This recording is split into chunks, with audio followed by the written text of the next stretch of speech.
nome do Pai, do Filho e do Espírito Santo. Amém. Evangelho de Jesus Cristo segundo João. Naquele tempo, disse Jesus aos seus discípulos: Agora parto para aquele que me enviou. E nenhum de vós me pergunta: Para onde vais? Mas porque vos disse isto, a tristeza encheu os vossos corações. No entanto, eu vos digo a verdade. É bom para vós que eu parta. Se eu não for, não virá até vós o defensor. Mas se eu me for, eu vou-lo mandarei. E quando vier, ele demonstrará ao mundo em que consiste o pecado, a justiça e o julgamento. O pecado porque não acreditaram em mim. A justiça porque vou para o Pai de modo que não mais me vereis. E o julgamento porque o chefe deste mundo já está condenado. Palavra da salvação. Bom dia, transformadores. O Evangelho fala de algo bem humano, a sensação de perder alguém. Jesus começa logo dizendo que vai embora. E o mais estranho é que Jesus fala disso como algo bom. É bom para vós que eu parta.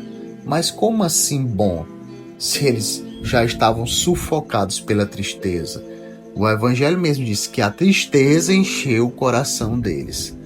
Porque existe dor que não vem só da perda, que vem da sensação de abandono. Santo Agostinho diz que os discípulos sofreram porque ainda não tinham recebido aquela consolação interior do Espírito Santo. Então, quando Jesus fala da partida, eles sentem medo de perder a presença visível dele. E provavelmente você entenda isso, porque às vezes não é só a dor da vida que pesa. O que pesa é quando Deus parece distante, quando a oração esfria, quando até a alma parece cansada. E mesmo assim você continua rezando, mas sem sentir nada. E é justamente aí que Jesus faz uma afirmação: é bom para vós que eu parta. É como se Jesus dissesse: vocês acham que eu estou indo embora, mas ainda não entenderam como vou permanecer. Porque Jesus não abandona, jamais. Ele sobe ao Pai para enviar o defensor, o Paráclito, o Espírito Santo. E tem um detalhe: Jesus não promete que o Espírito vai apenas acalmar emoções. Ele diz que o Espírito vai convencer o mundo sobre o pecado, sobre a justiça e sobre o julgamento. O Espírito revela o pecado de um coração fechado para Cristo. Revela que Jesus não foi derrotado na cruz porque o Pai o acolheu. E revela também que o mal não terá a última palavra. Nunca. O Espírito Santo não vem apenas então para consolar. Ele vem para trazer à luz o que estava escondido. Clarear mentiras. E a maior delas é achar que Deus só está presente quando sentimos alguma coisa. Pode ser que alguém hoje esteja vivendo exatamente isso.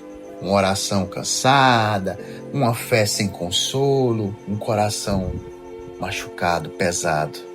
Mas o Evangelho mostra que a ausência que os discípulos sentiam não era abandono, era preparação.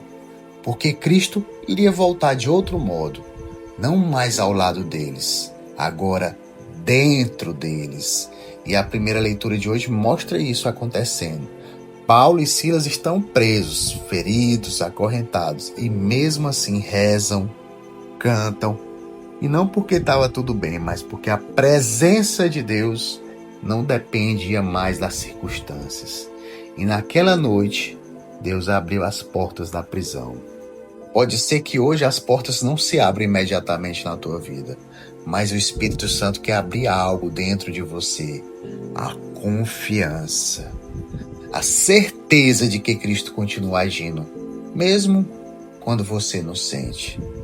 Então, tome cuidado para não confundir silêncio com a ausência de Deus. Não transforme uma ausência de emoção em ausência de Deus. Continue. Reze do jeito que conseguir, volte ao Evangelho, seja fiel nas pequenas coisas. Porque existem momentos em que o Espírito Santo trabalha mais no silêncio do que na emoção. E talvez a maturidade da fé comece aí, quando você continua, mesmo no silêncio. Então que o Espírito Santo nos ensine a reconhecer a presença de Jesus, não apenas nas consolações, mas também na perseverança. Se deixa transformar e até amanhã. Paz e bem.